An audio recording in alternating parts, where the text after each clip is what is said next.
Hello, everyone, and welcome to the alpha episode of Dorks, the podcast. I'm your host, Philip, and with me till the Day of Judgment is John Chacon. Say hey, John. Hello, everyone. I've made way too many magic puns already. This is going to be just a great time for everyone involved.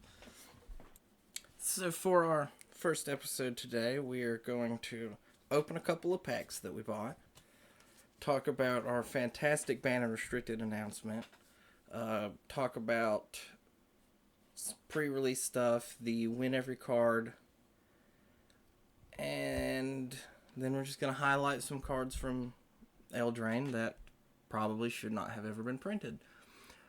So we're also going to go over our experience playing the Brawl decks. Oh yes, I forgot about the Brawl precons, which is a super fun format that I hope makes it around. Probably not. Probably not. We'll get there. So first, B&R, nothing changed, and probably should have. I'm not surprised. Me neither. Still upset about it, but not surprised. But today, Magic Esports tweeted out, we previously announced the next B&R date as November 18th. After further reflection on the very busy competitive gaming schedule and discussion on implementation windows with our digital teams, we are shifting that next announcement to October 21st. Wait, so in like 2 weeks? Yeah. Are they releasing anything Nope. in the next 2? Okay. Somebody replied to the tweet and asked if they were going to be making any vintage changes. And Magic Esports confirmed that they're not changing anything in Vintage because it's too close to Eternal Weekend. Okay. So I'm thinking we're going to see some Pauper bans. There's a lot of people talking about some cards in that need to be banned. And then there's everybody wants Field of the Dead ban. And I can't say that I blame them. I think Field of Dead is a nice card. That's only because there's one sitting on the table in front of you and you're building a deck. It makes a mana. It untaps for free. And then you just ult Nissa or... Well, Nissa only gets forced. Oh. Yeah. Yeah, that's right. Well, in Commander, you just scape shift and win. But we're not going to deal with Commander. Thank goodness scape shift is gone. Oh. But yeah, what... Do you think anything should have been banned in Standard this go around? In Standard this go around, probably not. There's nothing. I haven't really been playing Standard since 20 dropped though. So I still think 3-mana Teferi needs to catch the axe, but 3-mana Teferi is annoying, but it's not impossible to deal with. No, that's true. Especially now with Murderous Rider. Yeah. You have to wait till the stacks clear, but... Yeah, I think that Oko might catch a ban. Oko? 3-mana Oko, I definitely think he'll catch a ban. He's still not impossible to deal with. I mean, as long as it doesn't hit on turn 2 Oko is impossible to deal with. Can it turn lands into Elk? No. Then Murderous Rider. Yeah, but then you're basically paying 5 life to kill an Oko, and that doesn't feel good. I mean, they're going to turn anything into a 3/3, right? Just hit it with a bite spell and then swing at it. It died. Yeah, but they're going to turn... And if you're not running black, you're just super host. But if you're running black, they're just going to turn their Gilded Goose or Grazer into a 3/3, and then you're going to Murderous Rider it, lose 2 life, then they're going to hit you in the face for 3. I would Murderous Rider the Oko. That's what I'm saying. Now you're going to Murderous Rider the Oko, and then the Who cares? It's a 3/3. Yeah, but now you've paid 5 life to kill an Oko, and you're still in the same position. And that's your whole turn 3 is killing Oko, and then getting on their turn 3 getting beat in the face. Actually, you're probably getting hit in the face. Still not ban worthy though. I mean, if they're not going to ban Nexus. And Nexus was a cancerous card. Well, I mean, Nexus by itself, but wasn't that bad. But Nexus in that fucking deck. The problem with Nexus is... Teferi. The problem with Nexus was it was a buy box promo, and you could only get it if you bought a $100 box. Yeah. Or a $25 card, which a playset would be $100. Yeah. And then, yeah, I see the same problem with Kenrith. I think that... Kenrith isn't as much of a chaser, though. No, he's only good for Commander, really. But... I mean, you can still make infinite mana in Standard. Oh. That is a thing. That is a thing. Yeah. Yeah. I was just glad to see that Questing Beast is not as good as it appeared to be. Well, no, it can still, die. Immediately, before it even gets to swing. It's great. I love it. People concede when you do it. More on that later. Sorry, we got distracted. So we went out and bought 2 of the Brawl pre-con decks. I got the Esper Fairy deck, and you got the Bant story deck. It's just bad. The bad deck. It's not the worst, actually. The Knights deck. The Mardu Knights is absolutely horrendous. It's really. It was supposed to be an aggro deck, but it's built around equipping things. That's not an aggro thing to do. No, that's very. Plus, it's Embercleave, which we'll talk about it later too. Embercleave's so good. I feel like just out of the package, the only way the Knights deck can win is if you have a haste equipment and the hammer on board and 6 mana. To drop your commander and swing in. Like, that's the only way. But the Esper deck is just incredible. The Esper deck out of box probably wins any matchup. Yeah, these were all out of the box. We didn't change anything. The Bant deck I took some notes on just to be able to touch and discuss on how epically bad it is. While I pull that, it doesn't hold up very well against the Jund deck either, which a lot of people were kind of thinking wasn't going to be as good. No, which I can see why. But yeah, so there were how many kill spells in the Bant deck? I didn't write that down. The Bant deck, like total removal? Yeah. 3 or 4 pieces? Yeah, and there were 5 flyers, all of which were really bad and really expensive. It does have the 1-drop flash flyer with that. The pirate, the spectral sailor, but he's. Yeah. I mean, he blocks 1 time. Fairy formation, if you can put it down, is really good though. Yeah, and it's still a 5-drop. It's still a 5-drop. And then there's any shortage of mana in that deck. Yeah, and then they want 4 to make the 1/1 fairy. It's draw a card. Yeah. But other than that, it was 5 flyers. And for some reason, Risen Reef is in the deck. That didn't make any sense to me. Because there were 2 elementals total in the deck. Except that you get 2 triggers off casting it with Chulane. But it's not really worth it still. Yeah. And I mean, if there were more It's a chase uncommon, is the only reason I can think of. Yeah, I got 3 of them. And there were 12 ramp spells, but really nothing to do with that mana. Bounce creatures you bounce 1 creature with your commander and then recast it. And that was pretty much what you'd be doing with all that mana. Yeah, there's not a whole lot of mana sinks even. Especially ones that don't tap besides like Fairy Formation and Spectral, and those are just drawing cards. Yeah, it did have a good amount of adventure spells, which the Esper deck has 1. And it's the fairy that adventures to animate an artifact as a 4/4. Even the Knights in the Jund deck only have a couple, and those are still in theme.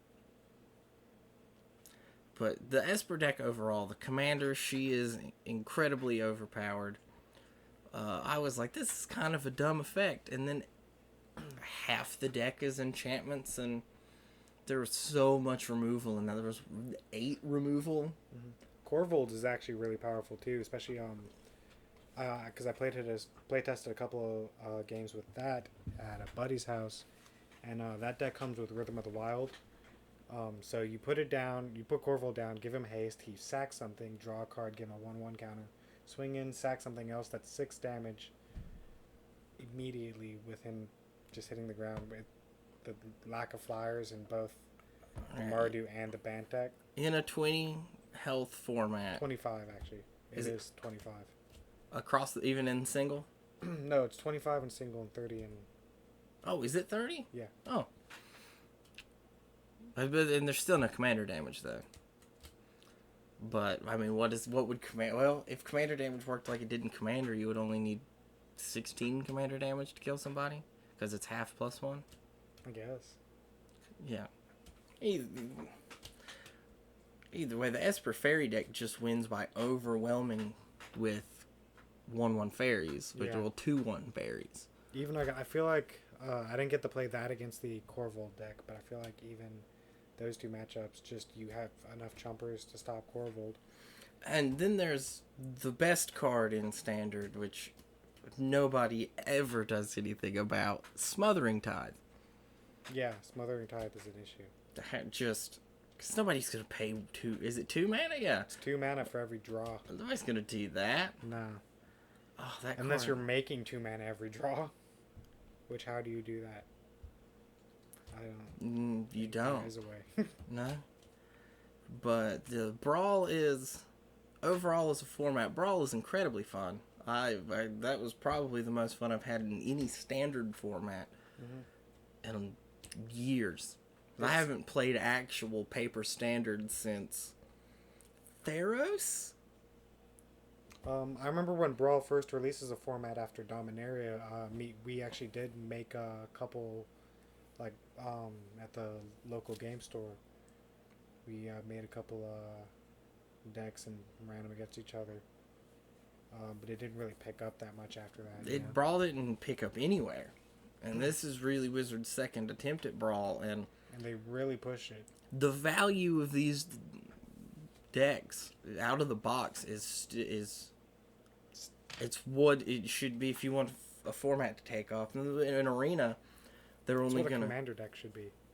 I don't think Commander decks have as much value as the Brawl decks out of package. No, but the thing with the Commander decks is they don't want them to have all that extra value because then it's just toxic for the market. And the value of the Brawl decks, or the cards in the Brawl decks, will probably go down after rotation, too. Yeah, I don't understand why Arcane Signet is pricing as a single at, was it $30, $20? It's like $20 still. Yeah, why? It's good. It's turn 1 play? It's a 1-drop? I thought it's a 2-drop. It's a 2-drop. Turn 1 Soul Ring, Arcane Signet. That's why the talismans are so good. Are the talismans the ones that... The talismans are one that pain you for colored mana. Yeah, okay. They just printed the enemy colors in Modern Horizons. Because before that they only had allies. Hopefully when the Zendikar block comes around in forever, we'll get the other fetch lands too. I'm so excited for the Zendikar. Well, we're going to get the other temples out of the next Theros block. Yeah, that's true too. The problem with... And it's not really a problem, it's just weird. It's the first time it's happened in years. There's no good dual lands in Standard right now. Well, the shocks are still in Standard. Yeah, but I mean, that's it. And the temples are in... the enemy temples are in Standard. And the temples are... They're good turn 1 play and good late game play. Yeah, they're $1 a piece. They're not really... They're not fetch land good. They're not... The red-white one's still like $10. Oh, they're not check land good. Yeah. I mean, we're looking at a Drag Skull Summit right now. How does the red-black temple compare to that? It scries in red-black? Yeah, but on turn 5, what would you rather have? Yeah, okay. Yeah, yeah. It will. And the Standard's just in a weird spot with lands right now. They printed the castle cycle, and really, the blue one's good, the red one's fantastic, the green one's good. The black one can be good. It just depends on how late in the game it is and how many cards you already have in your hand. Mm-hmm. And then the white one is just atrocious no matter how you look. There's no way to make the white one good. No, in any format, making a 1/1 human for 5 mana is bad. What if you have a Platinum Angel on board, you have no cards left in your deck, and you're running Human Tribal? Okay, in that incredibly unlikely scenario, Sure. Whatever. Why is the Platinum Angel? Why have you not just sacrificed your own Platinum Angel just to end your suffering? But no, I think Brawl as a standard format probably won't make it. If they change it to be maybe just a modern, make it a historic format, it might be a little bit better. Because having to change your Brawl deck every couple of months is going to be... Well, I think the idea is to make a new Brawl deck out of the, bulk that you buy. Because that's what it's supposed to be. It's supposed to be somewhere you put all the bulk that you're... all the useless cards that I have laying around right now. Yeah. You bought a box and went through it, and half of those, veteran players, even we've done it before. You buy a box, you take all 36 of your rares out of it, and any of the other commons and uncommons that you need, and then you look at the nearest 10-year-old kid and say, here, man, take all this. Yeah. And then what do they do with it besides pretty much... Oh, they build decks with it because they don't have money to buy packs and they don't have money to... Yeah, but still half those cards end up in the bin. Yeah. Just so many. I used to have like a 5-gallon bucket of just Magic cards. Just uncommons, lands, just nonsense. If you look at Brawl that way, maybe would that rule out competitive Brawl though? That might. I don't. And Yeah, are we gonna see? Because competitive Brawl kind of takes it away from why they invented Brawl in the first place, which was to do something with the bulk rare. Yeah, even on Arena, they're only gonna do Brawl events. I think they said once a month. Even there, do you think Brawl gets its own ban list? Do you think anything will ever become a problem in Brawl? I think they actually did have a couple problems when it first, when it first released the counterspell guy from Kaladesh. I can't remember his name. Brawl, I think. Brawl. Yeah. Brawl was an issue because if you just made a deck with Brawl and nothing but counterspells, it was a soft lock. That's what they said everybody did too. It was just you just build Brawl counterspells and that was it. That's why Oathbreaker is never going to become an actual format because you just make Jace Mana Severance and then you win. I really like the concept of Oathbreaker, but the ban list would need to be too long. Because there's so many things that if just being able to cast it every turn as an instant or sorcery, it's too easy to break. Yeah. So then why would they just... do a restricted list. Be like, this can't be your signature spell. And they did it with Grizzlebrand. They said Grizzlebrand can't be in your deck, but he can be your commander. And then they were like, never mind, we're just going to ban Grizzlebrand. Which, we'll talk about my thoughts on Grizzlebrand. They also have the restricted list for 1v1. Which, in Commander, which... nobody follows that. Yeah, no one cares about that. Yeah. So there's nothing in Standard you think needs to get banned? Not particularly. Is there anything in Commander you feel like deserves a ban? No, I'm really excited to see people making decks with Painter Servant. Because that is really fun to work around. Oh, boy. Play Mana exciting combos with. Yeah, Mana Maze is bulk. I'm not even sure it's a rare. It is a rare. It is a bulk rare that I have in my binder. It says players may not cast spells with that share a color with the last spell cast this turn. So Painter Servant on board, every spell is the same color. No one can play Magic anymore. Which is just hilarious, but it's not ban-worthy. No, Mana Maze is the perfect stacks card, too. It's a blue and 1, and it's an enchantment. I think it's a blue and 2. No, it's a blue and 1. It's a 2-drop enchantment. It is, but it's from Mirage or something? Yeah, it doesn't stop your Damping Sphere. It doesn't stop your Winter Orb. You just... Until you play Painter Servant. Yeah. And then it stops everything, so who cares? Yeah, but Also, but it makes it so that nobody can stop you from playing your stacks pieces. I would run it in Urza stacks. I mean, you don't get to play Magic. Yeah. But at least you can No one can counter your Urza. Yeah. Does his ability cast it, or does it just put it in the battlefield? His 5-mana ability? You search and just put it into play, don't you? No, I do believe it is cast ability because it can do anything. I shuffle your library, then exile the top card. Yeah, you may play that card without paying its mana cost. So that counts as cast. That counts as Cast or play a land. Yep. It says play, so you can play lands. Yeah. Well. So yeah, that's a busted combo. I can't believe you just released that into the world. You're welcome, world. You're so welcome, world. I hope Mana Maze skyrockets after this. Yeah, just Stoneforge Mystic, Mana Maze. Yeah, just everything is going to be expensive after this. The cheapest card in the game is going to be the White Castle, because it's bad. So I played to move into our next topic, say gingerly. I made it through 8 matches of the win every card.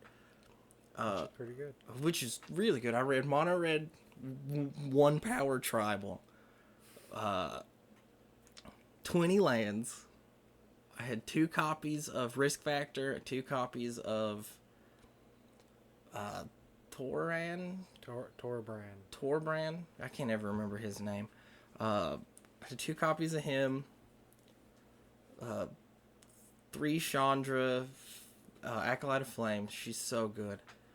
4 Shocks, 3 Jay's Greetings.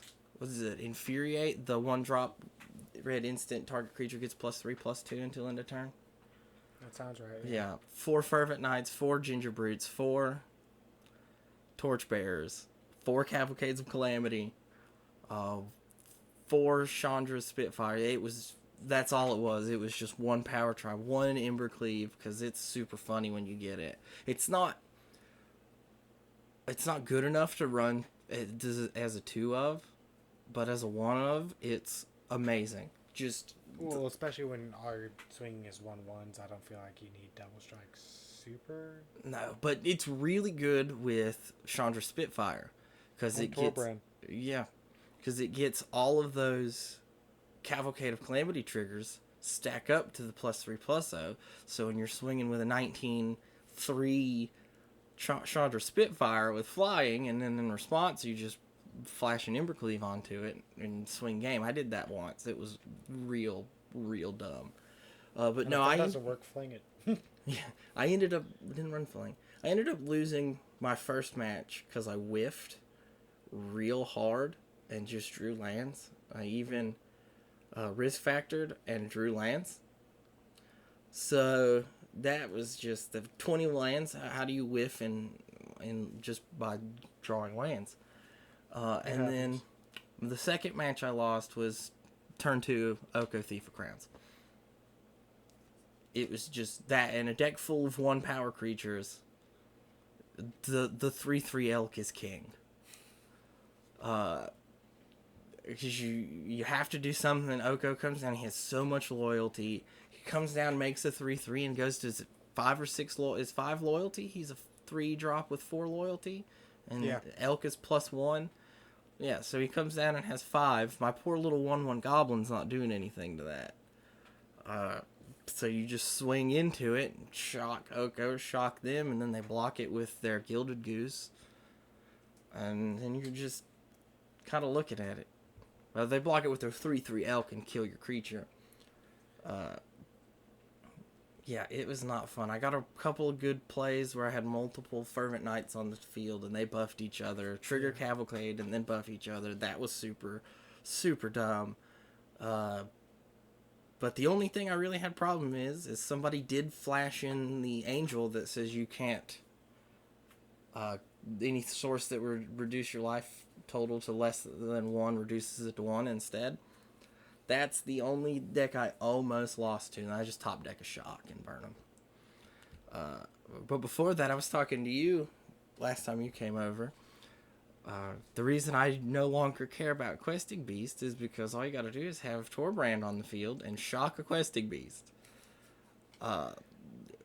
Confirmed, they will concede as soon as the shock targets the Questing Beast. I was so upset. I was like, oh, a Questing Beast. Oh, you're going to combat. Oh, shock the Questing Beast for 4. He needs to be banned. Or they need to introduce a restricted list into Standard and restrict him to 1. Who, Torbrand? Yeah. Yeah, Torbrand's terrifying. There's nothing that, short of a Murderous Rider, just a bake into just something that flat out kills him, because you're not swinging with him, because I'm not going to risk something happening and him dying. I'm not blocking with him. He's just going to sit there and make everything I do +2 is bad. That's the all-star. Like,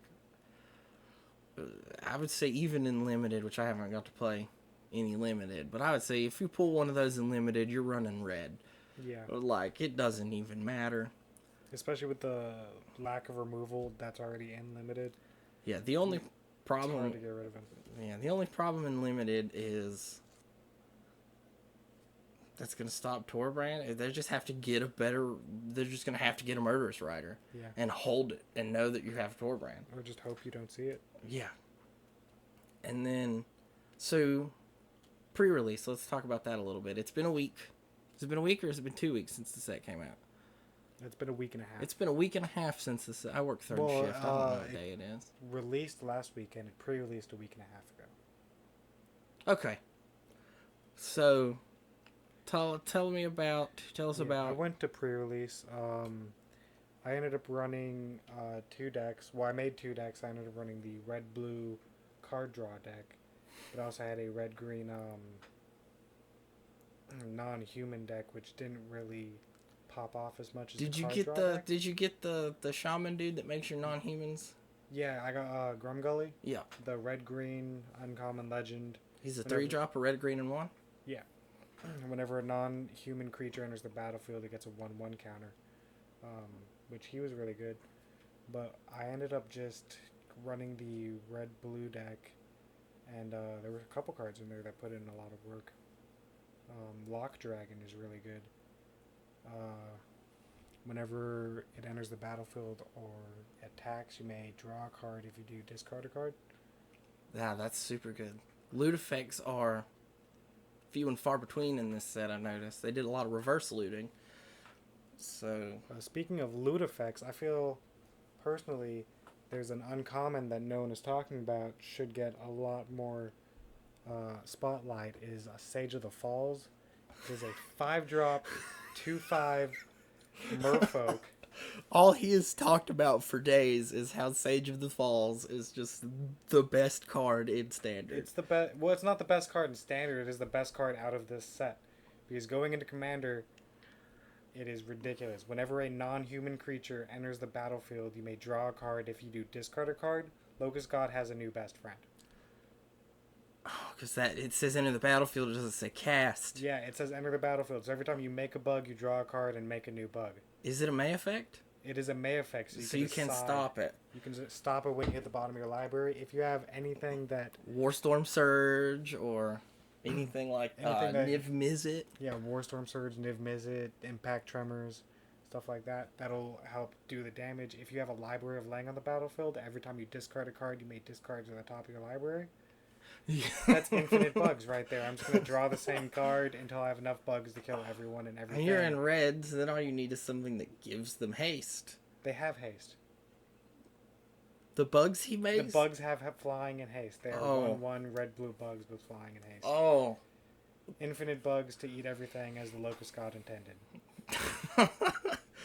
Oh, this game is incredible. And... sometimes I wondered what WotC's thinking when they make these cards. But I mean, we know that they make mistakes. They admit to making mistakes. Look at Hogak. They literally stated that this card should have never been made. We do not know how it got made, which is the second time that they have actually publicly said that. What was the first time? Skull Clamp. Skull Clamp? Yeah. They said, we have no idea how this card got printed. We have no idea how it made it through playtesting and research and development. I mean, Skull Clamp's amazing, but it's not as broken as Hogak is. I mean, not anymore. When Skull Clamp came out, it was. Skull Clamp broke standard. I think every card breaks standard nowadays. I mean, Torbrand broke standard. he still loses turn 2 3 mana Oko. 3 mana Oko is just oppressive. Especially since he makes your creatures green. Yeah. He just gets rid of Torbrand. What are you saying? He just gets rid of Torbrand. He is better Beast Within. I put pull an Oko out of this pack. Yeah. We'll open our packs here in a minute. But no, 3 mana Oko is just better than Beast Within. And Beast Within is probably one of the best removal spells in a long time. But, Oko does only get creatures and he does only get artifacts. Incongruity out of the split spells from this last set. It's a blue mana, but I think it might be better than Beast Within. I played that against you, didn't I? That's in the Esper deck, isn't it? No, it's in the Bant deck. Oh, it was in the Bant deck. Okay. It is blue and a green. It's a blue and a green and 1. Exile target creature. Yeah, because it replace exiles. it with a 3/3 blue. See, but that still only hits creatures. Fair. And that creature enters battlefield. Oko doesn't. Yeah, no, I'm just saying it was better than Beast Within. Yeah, the problem with Beast Within, and that is, well, Beast Within hits permanent. It just anything, even lands.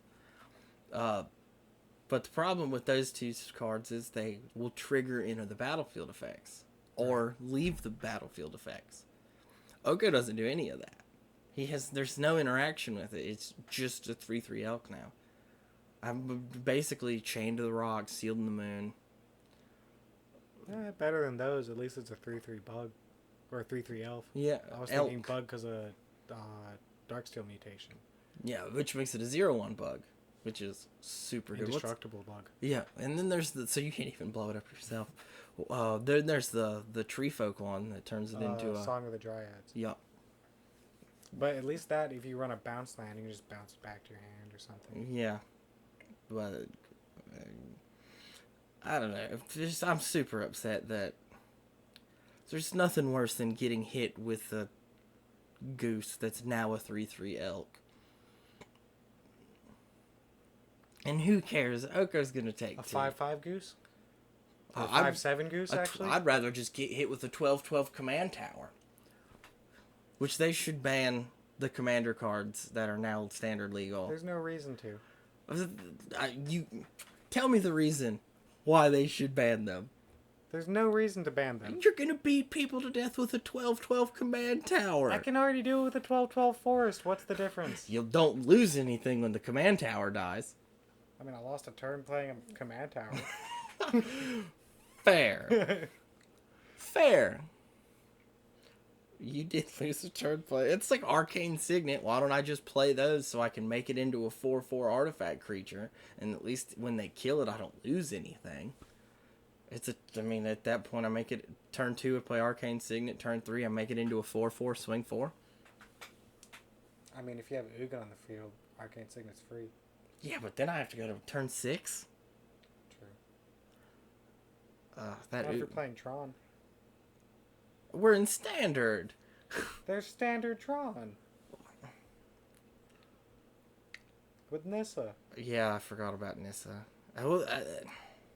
I just keep going back. Okay, so we've been rambling for several minutes now. Isn't that what a podcast is? Yeah, pretty much. I just feel like we get a little off topic and backtrack and bounce back and forth. We'll get better at that. So let's go and talk about... Oh, how did you go in the pre-release? What was your... I ended up going 2-2, I think. That's not terrible. It's not terrible. No. Sealed is probably the weirdest way to play standard. Because cards that are good in sealed are bad everywhere else, and then cards that are good everywhere else are bad in sealed. Yeah, it's really weird. Which brings us into the first card I want to talk about. Revenge of Ravens. Which I have a bunch of these pulled up just so we can make sure we get everything Whenever right. a creature attacks you or a planeswalker you control, that creature's controller loses a life? They lose a life and you gain a life, and it's a 4-drop. It's a black and 3 enchantment. That's not bad. No, it's a standard drain enchantment. In sealed, it's if you build for it, you have to. If your only source of damage that you're pushing is Revenge of Ravens, it's kind of a punt. If they're running mill and sealed, it's a huge punt. They're not even, if they're not running some kind of aggro deck, then you're not gonna. It's not going to do anything. But to be fair, from what I saw in the pre-release, the big color to go to was red. Almost everyone was running red. I would run red in everything. Red is incredibly over the top right now. Mm-hmm. Especially with all the wide haste they're giving, wide trample. To compare this to an older card that they printed in M13 is just the image I have pulled up. Blood Reckoning. It's the same cost of black and 3. But it's whenever a creature attacks you or a planeswalker you control, that creature's controller loses 1 life. So this is slightly better than that. Yeah. I'm still gonna, if you're swinging with a 1/1, I'm gonna lose no life and you're gonna lose a life. So it invalidates 1/1s. But if you're swinging with anything bigger than that, it's still kinda you're putting points on the board. Yeah. But in sealed, I think it's a card that if you get one in a pack, because it's just a common. So I would, if I pulled it, I would probably, it's an uncommon. Excuse me. It's still. But how do you think that Risk of Ravens compares to Oath of Kaya? Oath of Kaya? It's a black, and white, and 1 legendary enchantment, so you can only have 1 of them. Attack a planeswalker you control. Yep. Right? That's an issue. It's 2 damage for 2 life, and when it enters the battlefield, it does shoot something for 3, and you gain 3 life. I mean, in War of the Spark sealed, it's good because everyone. It's Planeswalker tribal. Most people are going to run Planeswalkers. And even still now, I mean, people are back. Narset. Mm-hmm. Everybody wants her banned because she's, especially in this set where there's so many things that talk about drawing multiple cards. Mm-hmm. Yeah, there's a whole archetype built around drawing your 2nd card per turn. Yeah, and she just shuts that down entirely. Like even the blue wizard, the Chinese planeswalker, Mu Yanling. Yeah, the one that makes you draw a card and get a draw a card, discard a card, and make a 2/2 wizard. No, that's what are you talking about? The blue, she's a uncommon planeswalker from War of the Spark. Oh, that's Kasmina. Kasmina. Is she not one of the Chinese? No. No? No, she was premiered in War of the Spark. Oh, okay. Yeah. I thought that's Kasmina, the Enigmatic Mentor. Yeah. She's a 4-drop too. She's not bad. Every time I've ever played, I played her in mono blue mill draw card with Kefnet Psychic Corrosions, and she was really good in that. But yeah, I got distracted. What were we talking about before I got? About... Revenge of Ravens. Yes. Yeah. So you think Revenge of Ravens is strictly better than Oath of Kaya? Yeah. It's also Oath of Kaya is 2 colors, so there's another color restriction there. Yeah. You have to run in a black-white deck. It was just a similar effect, so I figured we would group it in. Okay. Next, I'll let... Cards that need to be banned if Mizzet Perun, should it get the ban hammer. What? Niv Mizzet Perun? What's that? Every time... the new Niv Mizzet. Or the new red-blue Niv Mizzet. Okay, well, before he dies. So okay, you just have that. It's 3 red, 3 blue, legendary creature, dragon, wizard. This spell can't be countered. Flying. Whenever you draw a card, Niv Mizzet Perun deals 1 damage to any target. Whenever a player casts an instant or sorcery spell, you draw a card. He's a 5/5. No, not for 6. No. Especially as color specific as it is. Yeah, 3 of each color. No. I just don't like the card. Honestly, this is really good. I think this is better than the other Nif Mizzet that deals the damage. It's too easy. That's the card that I would have liked to have seen run. I don't think it was that when that episode of Commander Clash came out. Okay, let's touch on the Legendary Artifact cycle. Because it's incredible. For the most part. Then there's just the one that's hilariously bad. So let's talk about that one first. Circle of Loyalty.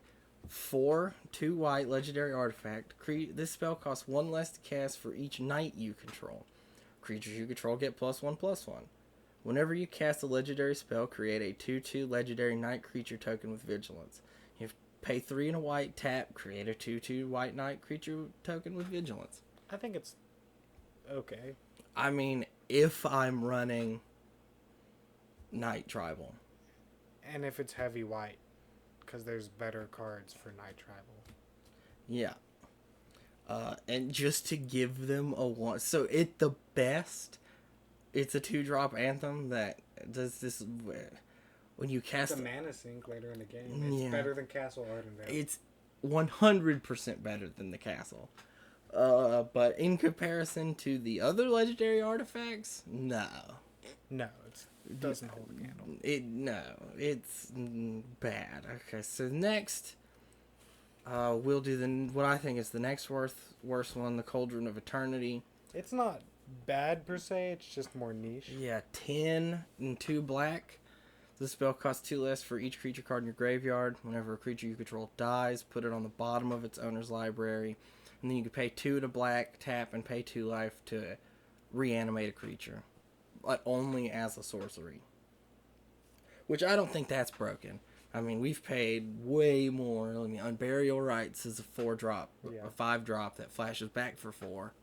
I mean, from what I can tell, it looks like Rosing a Creature is usually a 4 or 5 mana ability. Yeah, and okay, we'll pay 2 life for that part that we're not paying. Cool. The replacement effect, I'm not a huge fan of because it strictly goes against the reanimate ability. Yeah, you have to start figuring out other ways to put creatures into your graveyard. Cellar Door. Grenzo Dungeon Warden. Yeah. He likes that card quite a bit. Plus, it brings into cards into Commander that weren't all relevant before. Cellar Door. Which I should probably say what Cellar Door does for our people that don't know. Cellar Door is an artifact from Innistrad, original Innistrad block that was utterly bad just the whole time. It's a 2-drop artifact. Says pay 3, tap, target player puts the bottom card of his or her library into his graveyard. If it's a creature card, you put a 2/2 black zombie token into play. It's not bad. It's with the Cauldron. But other than that, I would never play this. But I mean, also though, it doesn't stop self-mill, so anything you can do to self-mill yourself is still a thing. I like how the reanimate doesn't. There's no way for them to counter it. I guess that's really good. Is the paying 2 life too much, you think? Paying 2 life? No. Not terrible. I mean, for an ability, you're probably not going to use that often after it gets put down. True. I mean, if you're not using it for the reanimate, what are you... Well, I mean, what I'm saying is you're only going to reanimate so many things. True, okay. I get it. Okay. Creatures aren't in your graveyard anymore. And also, I still think that this is the cost reduction on this is still better than the white one. Yeah. Just, okay, put creatures in the graveyard. You can pretty much put this in any black deck, whereas the night one, or the white one is Night Tribal. Yeah, what was that? Was that 1/1 dog you showed me? That was in Standard. That was War, wasn't it? Yeah, that was a Banehound, the 1/1 life-linking hasting dog for 1 black mana. Why, Wizards? Why? Okay, so next, I'm just super hype on this card, so I'm going to push that one back. Um, let's do the magic mirror, 6 and 3 blue, and it costs 1 less for each instant and sorcery in your graveyard. You have no maximum hand size. At the beginning of your upkeep, put a knowledge counter on the magic mirror, then you draw a card for each knowledge counter on it. Well, that's just wonderful. But everything about this card is good, except for the reduction is okay. The reduction is why I've put it here, and then instead of higher up. Everything about this card is better than the other two that are left.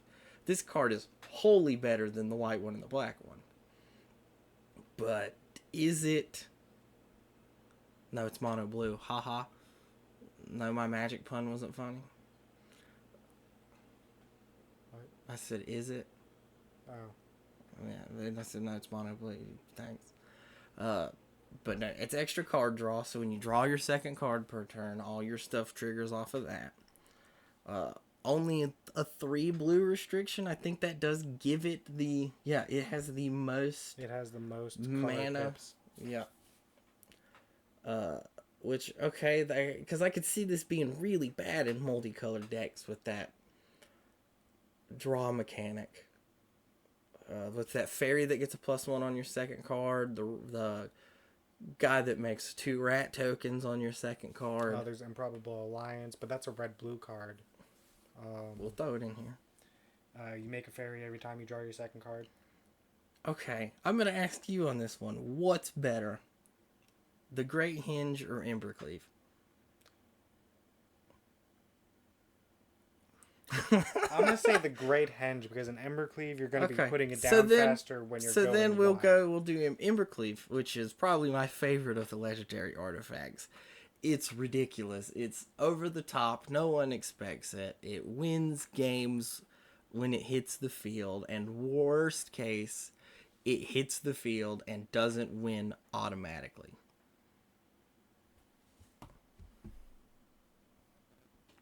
We'll get to this in just a second. So it's a 6-drop, 2 red and 4. It has flash, which is... crazy. It's amazing.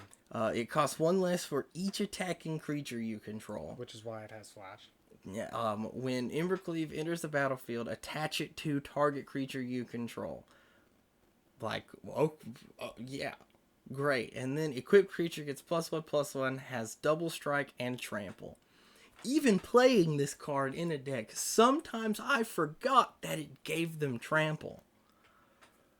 And then it equips for 3. Which, there's no word. The only word on this card that's bad is the gray 4 in the circle at the top. That's the only thing I see a problem with. It's still the lowest cost mana of the legendary artifacts.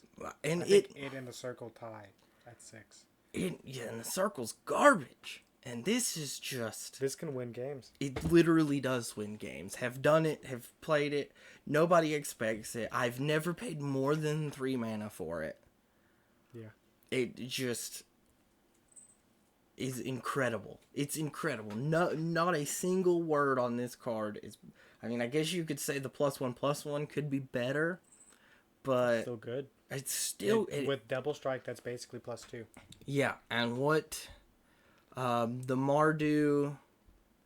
The commander? No, there was a Mardu sorcery. Oh, it's Timur. It was Timur Battle something. It did the same thing for 3 mana. It was target creature gets double strike and trample until the end of turn. Timur Battle Ascendancy? Is it Battle Ascendancy? I don't think so.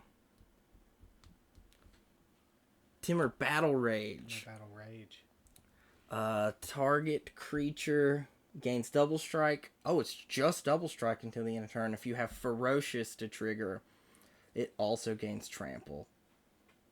For 2 mana at instant speed. That's pretty good. It's still, I would say the sword is still better. Sword is and that's permanent. Yeah. You can only have 1 of them. But that's really all I ever needed. There's never been a time when I was playing in that tournament where I said, I need another Embercleave. Because if you don't get it, you're still, you still are pushing the damage. You're still winning. I just remembered Helm of the Host is rotated. Or else you could, in standard, say Karn, the Embercleave. I'm going to make a new Embercleave and attach it to Embercleave, swing the Embercleave to Embercleave. Yeah, if I were going to do that, it would be the Great Henge, which we will talk about now. The Great Henge is 7 and 2 green. It costs X less to cast, where X is the greatest power among creatures you control. Which I think it's better than the rest of the legendary artifacts, because you probably put it down the fastest. I mean, turn 3, easy. Easy. Turn 2, Goose. Or turn 1, Goose. Turn 1, Goose. Turn 2, Rotting Regisaur. Turn 3, Great Henge. For 2.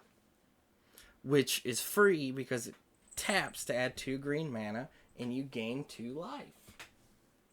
And then whenever a non-token creature enters battlefield under your control, you put a +1/+1 counter on it and draw a card. Why does a card need to do both of those things? I mean, Omnath Locus of Rage did that. Mm-hmm. The last one that just came out. Locus of Mana. No, Locus of Mana was the... Locus of the Royal, sorry. Yes, Locus of the Royal. Locus of Rage was the red-green. Yeah, that did damage. This one's Temur. This one is Temur. Okay. Corval does that too. Well, similar thing to it. If this card hits on turn 2 or on turn 3, Corval with this card would be really good too. Especially if you have something to sack under. Yeah. So, and I mean, I did play against a guy who did that and animated the Great Henge and swung at my face with it. There's nothing scarier than a 9/9 swinging at your head on turn 4. Fortunately, it doesn't have trample, so you just chuck a torchbearer in front of it. If you have Awakening the Vittugazi, you can have a 9/9 on turn 3, 2 9/9s on turn 4. So tell me again about how you win with a 12/12 command. You Nisa it into a 3/3 and then hit it with Awaken, and now it's a 12/12. With Reach and Haste. It has... And Vigilance. No, Vigilance, not... Vigilance. I forgot about that. Murderous Rider, your command tower? Okay, so you handed me 2 cards, and let us go. Which one do I read first? The white one or the black one? Go with the white one. It's less impressive. Okay. Remembrance. This is an old card. But they are now suddenly relevant in Commander because of the Cauldron of Eternity. It's a white and 3 enchantment. Whenever a non-token creature you control is put into a graveyard, you may search your library for a copy of that creature. If you do, reveal that card. But it's a replacement effect. It doesn't go to the graveyard. But that card has been Oracle text. Or changing the Oracle to say die instead of into the graveyard. Has it? It has. Okay. This says dies, never mind. Oh, yeah, okay. So if they change that, then... And then Verdant Succession is 4 and a green enchantment. Also older than time itself. Whenever a green non-token creature is put into a graveyard, which has been oracled to say dies... that creature's controller may search his or her library for a card with the same name as that creature and put it into play. Wow. So, with Cauldron of Eternity on the board, that creature just dies and then comes right back into play. You get a free shuffle. What's the spy tools? Is that even a real card? I don't know what you're talking about. It's okay. I'll have to look it up. Hold on.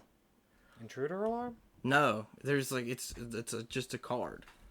It's a equipment. Spy kit. It's from Conspiracy. Okay. Which those are legal in Commander. Yeah. Wait, are the conspiracy? I think the Conspiracy cards.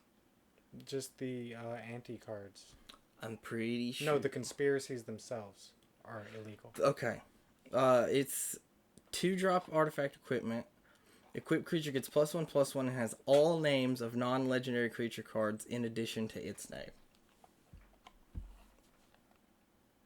Oh, yeah. Yeah. That is a card. That is a funny card. That is a card that exists. So magic. Okay, so what? Oh, my favorite card, the one that we almost... Do you have any cards you want to talk about? Not besides Sage of the Falls, really. That's the one. Okay. I really thought that card was beautiful. Well, let's talk about your favorite card, the most powerful card in Standard, it's the not most amazing card ever printed, Brazen Borrower. It's okay. It's not. It's only mythic because it's too good and sealed to be at the rare level. Exactly. And it's... I mean, I had a couple Brazen Borrowers hit and it just doesn't slow down red deck wins. I feel like people were overhyping this card the second it got released. The only problem with it, the only thing that makes the card bad is that little line of text that says Brazen Borrower can only block creatures with fly. Right. Without that, it would be amazing. Right now, it's just 2 uncommons stapled together, which is okay. I love 2 uncommons as much as the next guy. It saves up a card slot. And it's the way that the adventure mechanic works. The adventure mechanic is basically card draw. But it always draws the same thing. Yeah. Beanstalk Giant's Adventure always draws you into a minimum of a 7/7. Without ramp. That's another thing that kind of hurts the Brazen Borrower in itself, because flash, you're supposed to flash it in so people don't know you have it. Comes in surprise at the end of their turn. People can see it in exile. Yeah. When it's on an adventure. But it's not a surprise flash. It's a 3/1. It's a 3/1 in blue for 3. Yeah, that's amazing. So at the end of your turn, I flash it in, and then I start swinging at you for 3. Or it catches a shock. Which is great. I would much rather you shock my garbage Brazen Borrower than anything else. In a blue deck? In a blue tempo deck? No, I really... That's your finisher right there, is Brazen Borrower. Yeah. Is there no other blue card that's better? The Shimmer Dragon's really good. The Shimmer Dragon is really good. It's a 5-drop and it's exclusive to the Commander deck. Oh, is it? I believe so. It's not is it, it's mono blue. I'm going to make that joke every time I say is it. If there's any cards that anybody out there listening wants to discuss, you can tweet at the show at Dorks Pod. We will talk about your card next time we record, which I haven't quite figured out when I want to do that yet. But let us open these packs and see just what sort of garbage we get. I hope I get 3 mana Oko. I will not take you home. Junk. Oh, I got a Ginger Brute. I'm pretty happy about that. I got Hypnotic Sprite if I was playing Standard. I got the Black Castle. I got a Fae of Wishes. I'm actually pretty happy about that. I got a Castle Locktwain. I have the Eternal Wishbow. Yeah. That's just... Yep. It's also a 2-mana 1/4 that can block anything it damn well pleases. Fair. I did get the white Seer Allen. Other creatures you can... Which he's not terrible. He might be good in the Brawl deck. I got the blue Sir Eleonora, who is okay. I like her. Yeah. Most of this... Oh, I did get a Crashing Drawbridge. Yeah, I didn't really get a whole much else besides that. No. Eye Collector's okay. I got the stupid carriage that makes the 2/2 rats that crew it.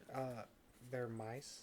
Yeah, they are... Oh, it's a mouse creature token. Yeah, they added the mouse creature type into Magic specifically for that card. Oh, I got the Garrick Wolf. I got the Human Rogue. Is that the one that the enchantment makes? Yeah. Wow. I think this is the one that's supposed to be Robin Hood, and it's a lady.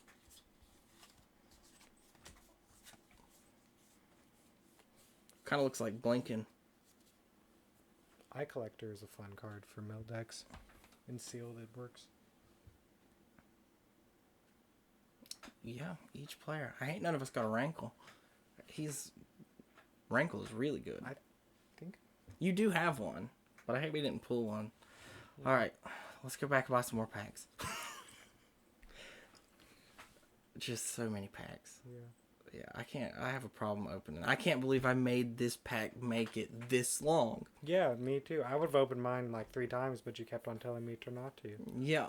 I usually don't get the car started in the parking lot before I open my packs. Same, actually. We were going to get some collector boosters, but Walmart was out, and we had to go to Walmart to get packs because, one, it was midnight, and two, we don't have a local store anymore, which is a huge bummer. So currently right now, at the time of recording, our intro music is working on getting produced. So hopefully we'll have that by next time. I do have a local artist working on making that. We'll have a real recording studio next time. It was raining today and I was tired because I worked, so I didn't want to clean out what we're going to use for our recording space. Yeah, I don't blame you. I wasn't even going to help. And then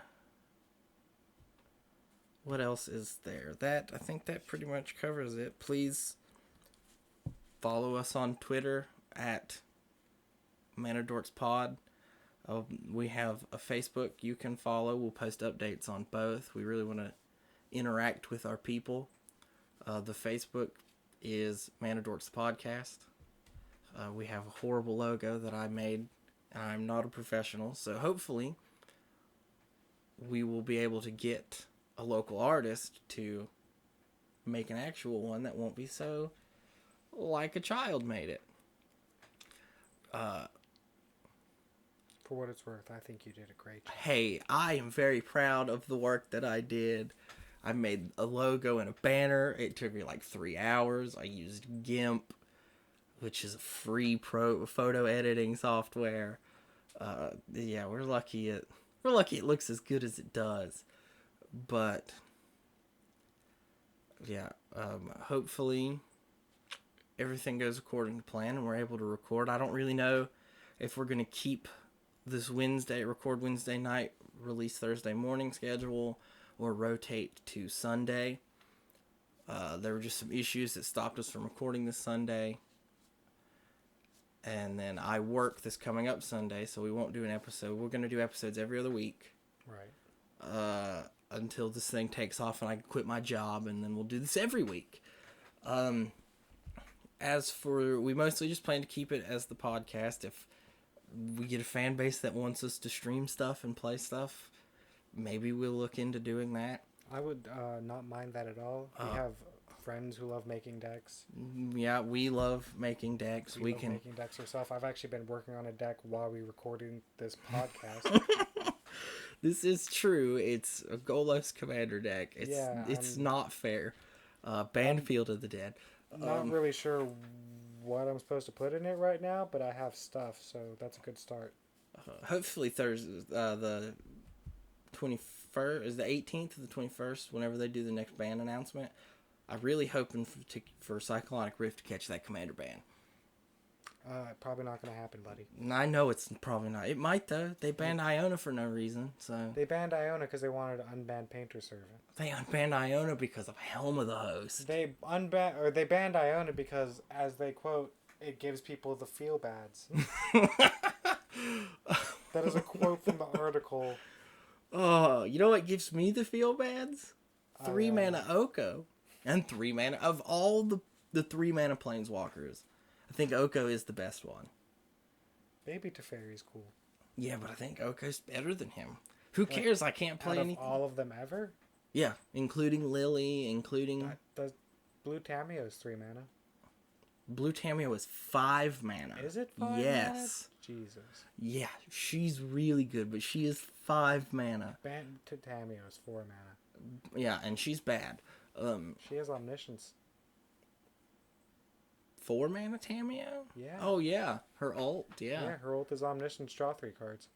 Yeah, but that's still not as good as regular Tameo's ult. Yeah, but both of them together is just the best thing ever. Fair. You can cast the same card forever for free. I mean, I could just do that with regular Omniscience. What are you going to do? Counter it? Oh, no, it's back in my hand. Omniscience?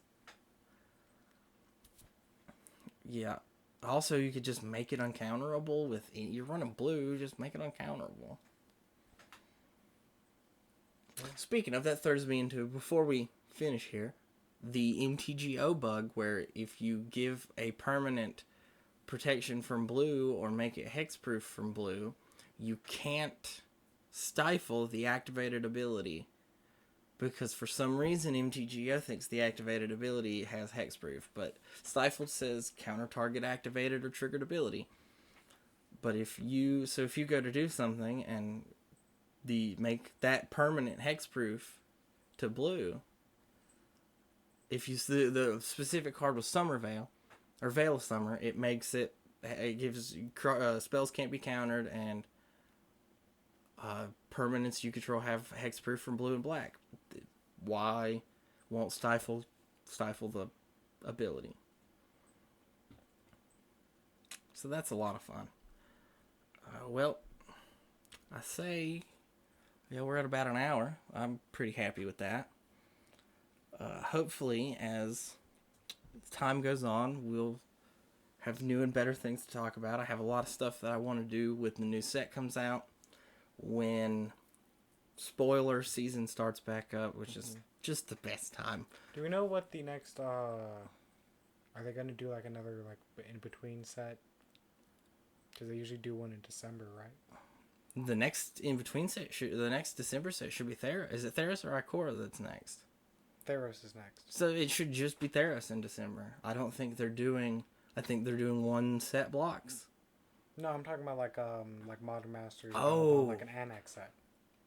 I don't think so. They didn't have any. They released their timeline, but all they had was Ikora. I think that was just the standard timeline, though. Maybe. I don't know. We'll find out when it comes time for them to tell us. Yeah. Hopefully they don't, and they just roll into the next standard set, because Guilds of Ravnica rotates out. Is Ravnica Allegiance going to rotate out with that, or is it just going to be Guilds? With the next core set? It'll be the next... No, it'll be a year from now. It'll be with Zendikar... No. Yeah, the next course. Something should rotate out with Theros. No, I don't think they're going to rotate again until next Zendikar. Wow, we're going to have huge standards. It'll be 8 sets by the time rotation hits. Oh, yeah, because we're not doing mini blocks. They're not doing blocks. That's right. Because that's how it used to be. Yeah. I kind of miss this block layout. I mean, it's basically the same thing. They're doing 3 sets and then a core set. Yeah. Sometimes they'll do blocks to focus on a particular plane. Like the Ravnica. Yeah. Okay, well... We've been rambling for an extra couple of minutes, but that's fine. We can edit it in post. Thank you so much for listening. Our next episode will be up not next week, but the week after. It will either be up on Monday, which I'm thinking we'll go to Sundays. But if you follow our social media, we'll figure it out. Next episode. My work schedule is very demanding, so I'm trying to work around that. Thank you so much again for listening. Please like and follow everything. If you enjoy our podcast, let us know. Hopefully, we're going to post, if you want to ask us questions, just tweet at us with the question you want us to answer, and we'll answer it on the next episode. Maybe on Facebook we'll start asking like a big question, and then we'll talk about that question every episode. Just kind of get community engagement, because I just like talking about Magic. But until next time. Oh, we need a cool sign off. Did you come up with do you have a cool sign off you want to do? No. No, we're failures. Until next time, have fun.